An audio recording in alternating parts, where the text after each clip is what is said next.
Avocado. Be honest. Weed is basically a relaxing plant, right?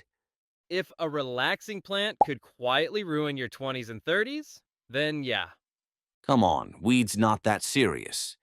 Tell that to the about 20% of people who end up with cannabis use disorder after trying it, or the roughly 1 in 15 adults in the US who struggled with cannabis addiction. And daily use has exploded. There are now more daily weed users than daily drinkers. Okay, that's more than I expected. But nobody chooses addiction. It's not like clicking subscribe to chaos. Exactly. Most people slide into it by accident.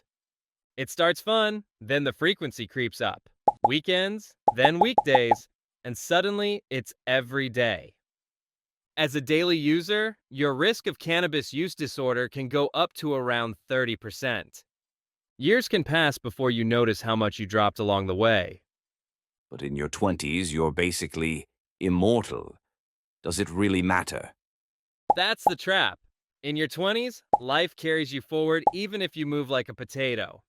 Your body is at its peak, and it's the best window to try things, travel, date, and build a social life. That shapes your happiness for decades.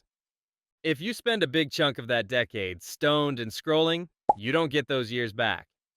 Okay, but I'll fix everything in my 30s. Future Pickle will handle it. Your 30s say, no, you won't. Around 30, many people cut down or quit because life hits hard.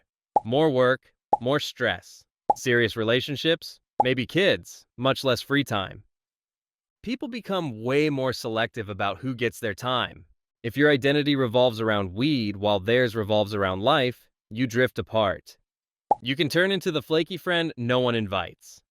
Okay, but what if I'm good at my job? Doesn't that fix it?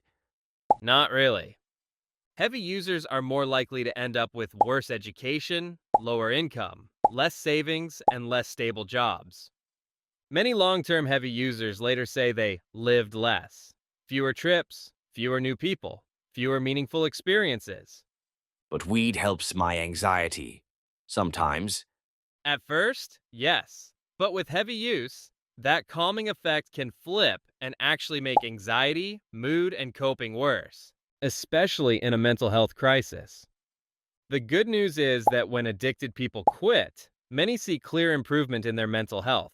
So it's not just future problems, it's happening now. Exactly. Missing life and not reaching your potential. That's today, not someday. If you're sliding into addiction, getting out is hard, but absolutely possible. And the sooner you stop, the better your life can get.